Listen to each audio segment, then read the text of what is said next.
Setelah kita berjuang bersama-sama membangun pariwisata di Gunung Kidul, saya membayangkan 4-5 tahun yang akan datang, Gunung Kidul akan lebih maju. Pariwisatanya berkembang, banyak berdiri desa-desa wisata dan sebagainya. Banyak berdiri pusat-pusat kebudayaan, pusat-pusat kuliner, pusat-pusat industri kreatif dan UMKM. Maka selanjutnya ini adalah peluang besar bagi anak-anak muda Gunung Kidul untuk bisa merasakan manfaatnya. Dan antaranya apa? Akan terbukanya banyak lapangan pekerjaan di Gunung Kidul. Sebagai contoh, seandainya 2 tahun yang lalu 2022 ada 2,8 juta turis yang berkunjung ke Gunung Kidul. Maka seiring berkembangnya potensi pariwisata di Gunung Kidul, berdirinya banyak hotel, villa, tempat penginapan yang tersebar di seluruh penjuru Gunung Kidul, terutama di kawasan pesisir, maka ini akan membuka lapangan pekerjaan baru ya, untuk warga Gunung Kidul. Ambil contoh misalkan, saya membayangkan 4-5 tahun lagi akan ada 5 juta turis setiap tahun yang akan mulai berkunjung ke Gunung Kidul. Maka berapa besar potensi ekonomi yang bisa dirasakan, dimanfaatkan oleh masyarakat di Gunung Kidul.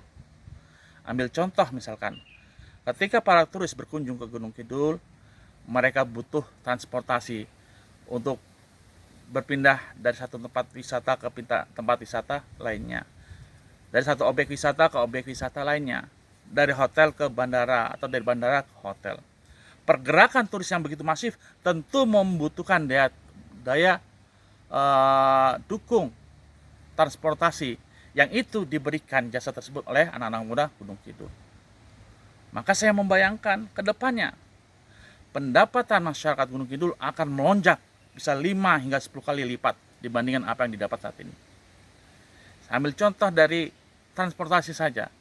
Ketika kita memberikan jasa layanan transportasi antaran dari hotel ke bandara, coba bayangkan, seandainya setiap satu prosesnya itu satu kali sewa kendaraan membutuhkan biaya Rp400.000.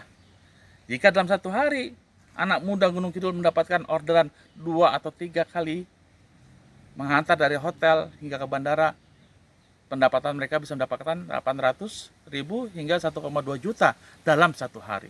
Bisa kita bayangkan bagaimana potensi ekonomi yang akan ada di Gunung Kidul. Belum potensi ekonomi lainnya. Ketika hotel-hotel atau restoran-restoran membutuhkan beras, maka petani Gunung Kidul yang memenuhinya. Ketika hotel-hotel, restoran membutuhkan sayur mayur, maka petani-petani dari Gunung Kidul yang bisa memenuhinya. Ketika banyak berdiri pusat oleh-oleh dan warga Gunung Kidul yang memproduksi oleh-oleh tersebut, tentu ini akan membawa manfaat yang besar secara ekonomi bagi warga Gunung Kidul, dan kedepannya anak muda Gunung Kidul setelah menyelesaikan sekolahnya tidak perlu lagi mereka pergi ke kota-kota besar seperti Jakarta. Cukup tinggal di Gunung Kidul, bekerja di Gunung Kidul, tetapi kita bisa merasakan manfaat ekonomi, hidup mapan, sejahtera. Inilah cita-cita kita bersama yang hanya kita bisa wujudkan seandainya kita mau berjuang bersama-sama membangun Gunung Kidul.